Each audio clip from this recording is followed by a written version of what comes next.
Hi மக்களை, நான் உங்கள் கடவுள் என்கிட்ட உன்னுடைய கடைசி ஆசை என்னன்னு கேட்டார். நீ என்ன கேட்டாலும் அதை அப்படியே நான் செய்கிறேன் அப்படின்னு. சரி, கடைசி ஆசையா, அடுத்த ஜென்மத்தில் நான் பிறக்கும்போது, இந்த கலியுகத்திலிருந்து அடுத்த யுகம் மாறும்போது வருஷத்தில் 365 நாள் இருக்குன்னா, கேளுங்க, நல்லா கேளுங்க. உலகத்தில் இருக்கிற எல்லாருக்கும் 365 நாளில் 365 கல்யாணம் நடக்கணும், 365 முதல் இரவு நடக்கணும்.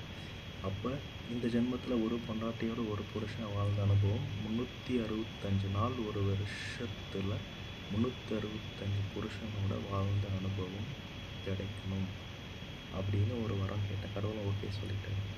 இப்போ 40 வருஷம் வாழ்ந்தால் 40 × 365 புருஷன்